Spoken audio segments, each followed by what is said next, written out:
Welcome back to the Sovereign Kitchen Society. I am Molly Bravo, chef, food activist, author of the Essential Canning Cookbook, and of course, the founder of Wilder Space, our sweet little catering company based in the Santa Cruz Mountains of California.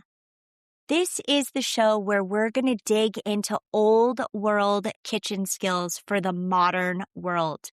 You know, the world is getting so much more fragile, and most people don't want to admit it, but the kitchen is where we're going to get our power back. Today, we're going to go back. We're going to go way back. We're going to go back before the Second World War, before convenience food, before income tax, before the government decided that it had a say over how to feed your family. I'm going to take you back to what daily life actually looked like in the early 1900s. We're going to talk about the food, the medicine, the family, and of course, I'm going to give you 3 real and concrete things that you can do right now to start pulling yourself out of a system that honestly was never built to serve you. So let's go. Here is the thing about the early 1900s. It was not perfect. People were poor, crops failed, babies died. I'm not romanticizing it to the point of pretending that hard things didn't happen, but there was definitely something operating underneath all of it that we have lost. And that thing was knowledge, specifically the knowledge of how to sustain yourself, how to grow, how to preserve food, how to cook your food, how to heal with food and herbs.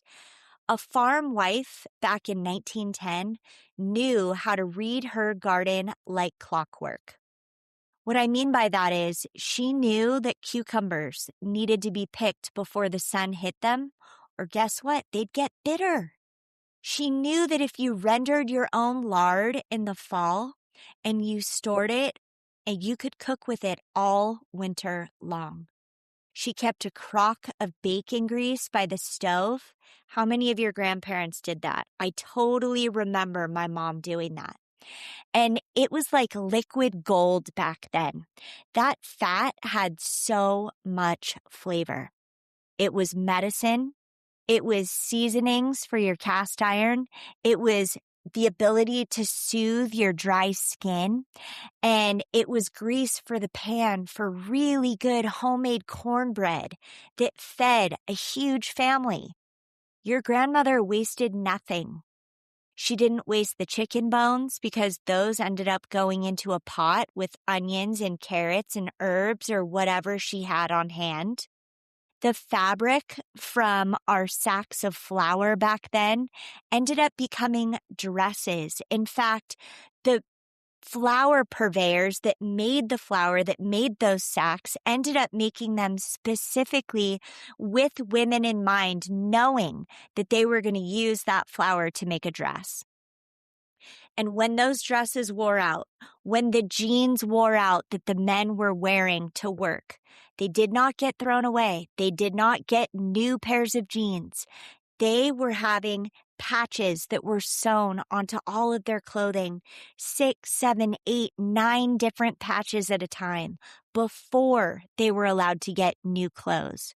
Shoes were covered with really thick cardboard if the soles wore out, and those kids would wear those shoes to school so that their feet would stay warm. People did not waste things, is what I'm trying to get at. Everything was repurposed. Everything had a purpose.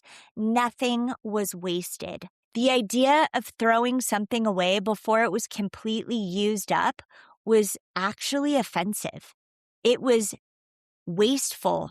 And waste in the times back then meant that someone was going without. Breakfast was delicious. It was salt pork and cornmeal mush, or biscuits and gravy made from pan drippings, grits with butter that came from their own cow. Lunch was whatever the heck was left over from the night before. Dinner was beans that had been simmering since that morning, maybe with a ham hock or cornbread baked into a cast iron skillet. Some kind of cooked green from the garden like turnips or mustard greens, collards, and none of it came from a package, you guys. In Appalachia especially, there was a whole system of knowledge. And this knowledge, I think, came from the Cherokee Indians and was passed on to the women of Appalachia. And oftentimes now we think of it as folklore, but I do believe that this is super accurate information. My father, who's 90 years old, born in 1936, was given a recipe card by his mom, Miss Minnie, who had a recipe that was specific to cooking according to the moonlight. So I know that this was a thing back then. And what would happen is women would plant according to the moon. So it wasn't necessarily based on the full moon, and it definitely wasn't random. They followed the farmer's almanac. So root crops would go into the dark phase, and then when the moon was pulling the energy downward, those root crops were ready. Above ground crops would go in during the waxing phase of the moon.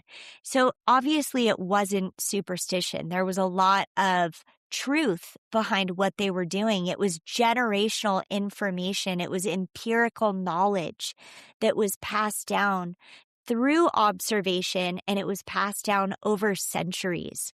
But guess what? Modern research and modern people have pushed that out of the way.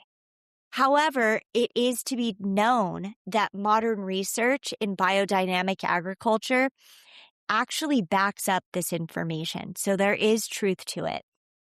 When a child would get sick, say that they had like a chest cold or they had a fever, their grandmother didn't just run to the pharmacy. It's like stores and towns were sometimes miles away. But what she would do is she would make a mustard plaster, or she would boil onions and make a poultice. How many of you guys that are older remember that? She would brew elderberry syrup from bushes that were growing freely out back. She knew that yarrow would break a fever. She knew that a warm pot of broth with onion and garlic would pull all of that mucus out and rebuild someone's strength. She had this whole system in place, and that system worked because it's been tested across generations from mother to grandmother to children that have watched people get healthy over time. Let's talk about food knowledge, land knowledge, healing knowledge. It was all part of a system that has been dismantled on purpose and for profit. After World War II, something shifted, and it shifted dramatically in this country. I'm going to tell you about a couple of the things, and I think it's probably going to hit home, and maybe all the pieces are going to start falling into place over what I have been sharing with you this season inside of the Sovereign Kitchen Society. So let's go back to the soldiers that had just come back from World War II. They were coming home. The factories that had been running at full speed for the war effort needed a whole new customer demographic. And so the machinery of industry turned towards all of those American households with the men that had just come home. Procter & Gamble had been making soap for a long time. And what do you think they did? They switched it up and they decided they were going to start making Crisco.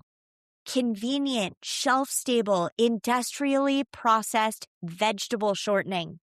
And it was marketed as what?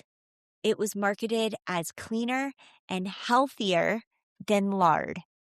The lard that your great-grandmother had been rendering for hundreds of years was now told that it was old-fashioned, it was dirty, and that science was making something better. And guess what? People believed them. Do you see a pattern? Like we're starting to go through the same thing again right now. We all know that trans fats, the very thing that made Crisco what it was, are directly linked to cardiovascular disease. The FDA finally banned partially hydrogenated oils back in 2018. So over a 70-year period, after the food industry convinced your grandmother to throw out that lard, we're now being told that that stuff is unhealthy. Here's another one. Bayer, the very same company that now sells you aspirin, had its hands in the development of the chemical compounds that had become modern pesticides. Agrochemical revolution post-World War II promised us that the synthetic fertilizers and pesticides would end world hunger. We're hearing the same things now. It's not true. What it actually did was end up industrializing the food supply. It stripped the soil of all of the minerals and the nutrients that make food actually nutritious, and it created a dependency on the inputs that had been purchased every single year. The farmer that once saved his own seed and fed his own soil with composted manure now had to buy seeds from a company that owned the patent every single year. He was no longer sovereign. He was no longer sovereign on his own land. And the family, of course, we know about the family. Before all of this, before convenience economy, there was something that was called the family economy. The family unit was the primary economic structure. The husband worked the land or did some sort of a trade. The wife managed the homestead, which, by the way, was not a simple job.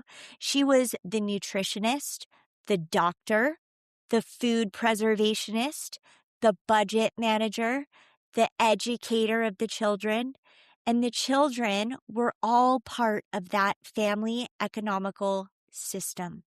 A 12-year-old knew how to tend a fire, knew how to preserve a jar of beans, knew how to milk a cow. They had purpose. They had skills. We don't have any of that. The convenience economy told women that they were too smart for the kitchen, that working outside of the home was actually going to be liberating for them. And I do want to be careful when I say this because I'm not trying to ruffle feathers. I'm not saying that women shouldn't work. I work.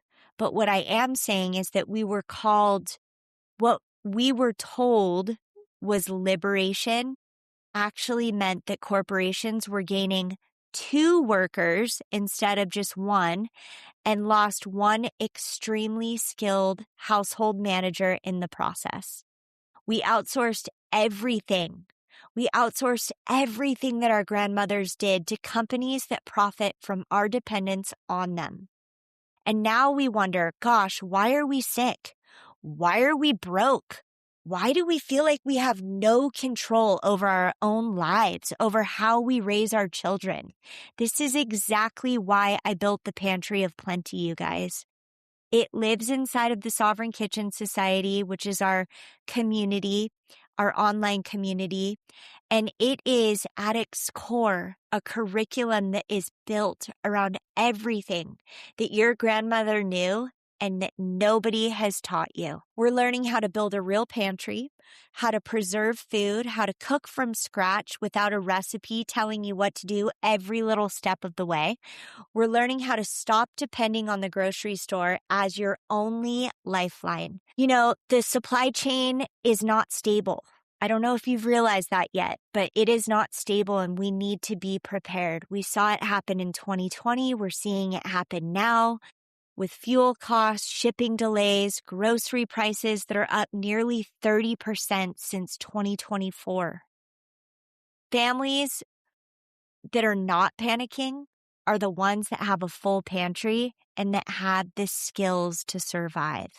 It is so important. I cannot impress upon you enough to please be prepared and to please start learning these old world skills. That is exactly what we're building inside of the Pantry of Plenty. We're not about causing fear. We're about being prepared. We're about being ready. There is such a huge difference in that mindset. So if you want to learn more about the Pantry of Plenty and the Sovereign Kitchen Society, please head over to Wilder Space. I'm going to put the link in the show notes and you can check out what I'm talking about. Okay, so let's get back to the 3 things that I promised you that you can start doing today if you're interested, and I really hope you at least start this week. The first thing is that I am obsessed with mason jars. You probably know that by now. And I'm not talking about canning your whole harvest and getting like 3,600 jars under your belt in a season. But what I am talking about is starting small. So you can go to the farmer's market this weekend. You can buy a flat of something that's in season, like blueberries are just coming back in season, which I'm super stoked on. Maybe you get some rhubarb or some strawberries, peaches, whatever the heck they have that looks amazing to you.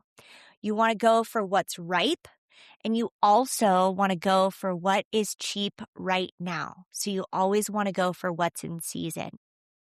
We're going to learn how to start doing jams, pickles, water bath canning. Whatever you have the skill for, you want to start with 1 jar.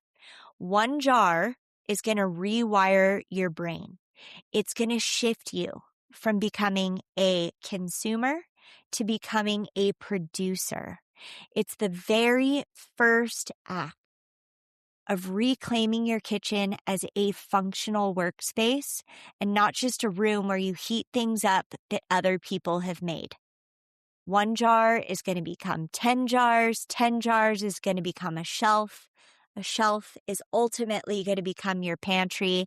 And of course, as we know, a pantry creates sovereignty. The second thing, I want you to write down 3 things that your grandmother or your great-grandmother did in the kitchen that you have no idea how to do. Maybe it's rendering lard. Maybe it's making bone broth from scratch. Maybe it's baking sourdough or growing herbs for medicine, planting a moon garden, learning to make fire cider. Pick 1 thing, 1 old world skill, and I want you to go deep on it. Learn as much as you can about it, because this is how we stop the fracture. This is how we take back what was almost lost so that we can hand it over to the next generation. You becoming the keeper of all of that knowledge is the work. It doesn't have to be big. It just has to be intentional, and you have to start sooner than later. The third thing that I want you to focus on this week or today is to start eating at least 1 meal a week from scratch. I am not talking about semi-homemade. I am not talking about adding a can of cream of mushroom soup to your chicken. I am talking about using a whole animal or soaking your beans that used to be dried, not using canned beans. Maybe cooking a fresh vegetable and cooking it into something that your family is going to eat at the table together. When you get to that table, you're not going to have your cell phone. You're not going to have screen time. You're just going to sit at the table and you're going to have a real conversation, which might be something that your family has never done. It might feel weird, but back in the early 1900s, you had the family Bible sitting on the table. You had the news of the day that was told at the kitchen table. The kids got to hear it. The adults got to talk about it. Your grandmother knew exactly who you were and where you came from because she sat across from you and asked. That is a very simple ritual that has been lost in modern day culture. It's simple. It's a daily ritual that reminds us of how generations stayed tethered to one another. I will tell you point blank, we are not tethered to one another anymore, and it shows. And a lot of the pain that our society has comes from that broken family dynamic. but I believe that the kitchen table is how we're going to be able to repair that. I'm going to leave you with this before we go. I'm going to leave you with the idea that the women who lived before all of this convenience didn't have apps. They didn't have a cell phone. They didn't have Google that they could just look things up whenever they wanted to. But what they did have was knowledge.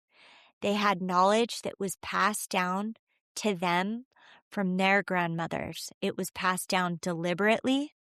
It was passed down lovingly. And it was passed down by the women who came before. And they passed it on. And that chain has been broken. It's been broken deliberately, in my opinion, because a woman who knows how to feed her family from the land doesn't need a grocery store. A woman who knows how to heal her children with herbs, guess what? She doesn't need the pharmaceutical company. And a woman who saves her seeds and reads the farmer's almanac and renders her own lard is not a profitable customer. We were never supposed to find our way back to center. But guess what? We are. You're here. You're listening. You're asking the right questions. And that means that the chain isn't fully broken. We have the ability to relink it. We have the ability to put the pieces back together. We have the ability to rebuild our family unit. That is exactly what this podcast is about. It's what Wilder Space is about. It's what we teach every single day. And that is what the Sovereign Kitchen Society is.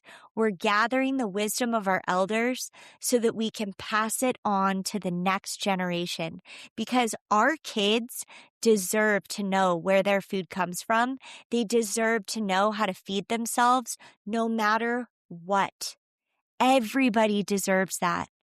If today's episode hit something in you, please share it. Send it to a friend. Send it to somebody that needs it. Leave a review if you're on Apple Podcasts or Spotify. It genuinely helps other people find this show. And come find me on Instagram at Wilder Space. I would love to be friends. I would love to connect. I want to remind you that food is and always will be our medium for connection. I'm Molly Bravo. This is the Sovereign Kitchen Society, and I will see you next week.